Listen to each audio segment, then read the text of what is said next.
This is what most Americans innocently put into their bodies these days, and most alarmingly, into the bodies of their children.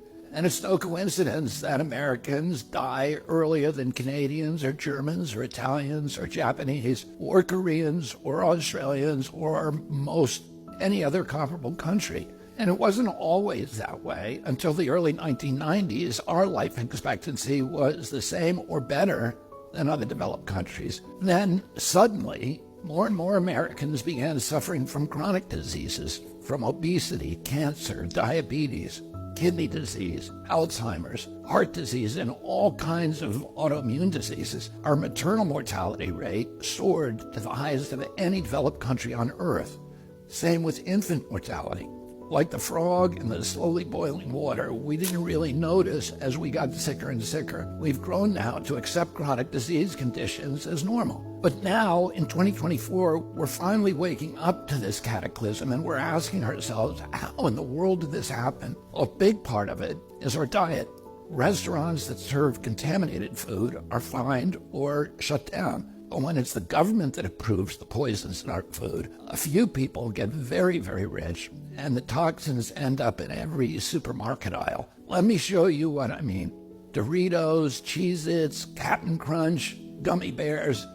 Everyone knows that these are junk foods, so maybe you wouldn't be too surprised to see that the ingredients include a lot of poisons, including a harmful yellow dye called tartrazine, or yellow dye number 5. What you may not know is that this dye was originally made out of the sludge that's left over when you turn coal into coke for blast furnaces.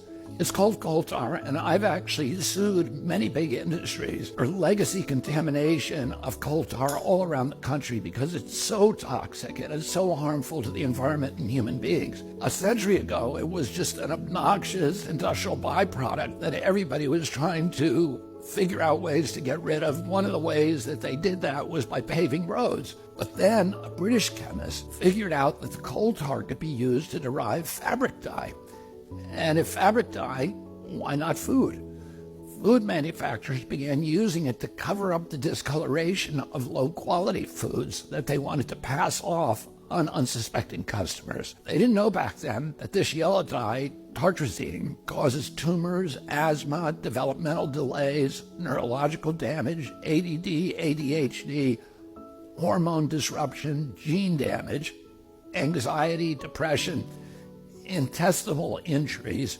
Well, we know it now. We've known this for decades. That's why tartrazine is heavily restricted in other countries. In some countries, foods with tartrazine have a warning label that it may cause ADHD in children. Today, it's made from petroleum, not coal tar. Either way, it's crazy to add this to your kids' favorite foods. It doesn't even change the flavor. This yellow dye isn't just in junk food. It's in the foods that we consider healthy. It's in everyday kids' snacks like popcorn, mac and cheese, fruit snacks. It's in sports drinks like Gatorade and so-called vitamin water. It's even added to chicken broth, to corn, to pickles, to mustard, and to yogurt. And so, of course, our kids get sick.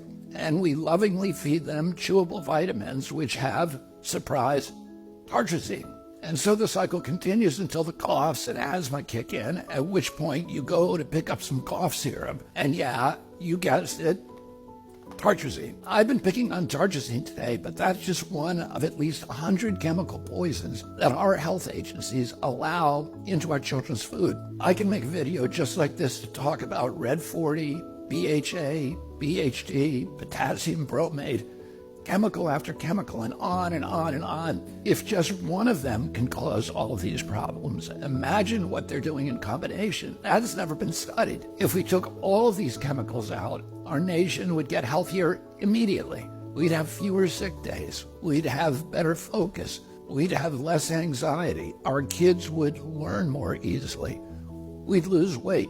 We'd have more energy. We'd have fewer tumors and longer lives. It's not all dark. Over the past 16 years, the government has banned 8 chemical additives that cause cancer, genetic damage, asthma, and many of the other self-conditions as tartrazine does. And you know what's interesting? All 8 of those crucial steps forward in our kids' health were taken under President Trump. But the Democrats who claim to be all about health care have stood by watching other countries ban these poisons and make our kids sick, asthmatic, hyperactive, and depressed. They left them on every supermarket shelf in America. They even used your tax money to put them in your kids' school lunch. So their big food and their big ag donors probably gave them all that golden handshake and the big money hug. And their big pharma donors probably called them up and thanked them also, because now they're going to make billions selling Adderall, Prozac, and rescue inhalers. Enough is enough. President Trump and I are going to stop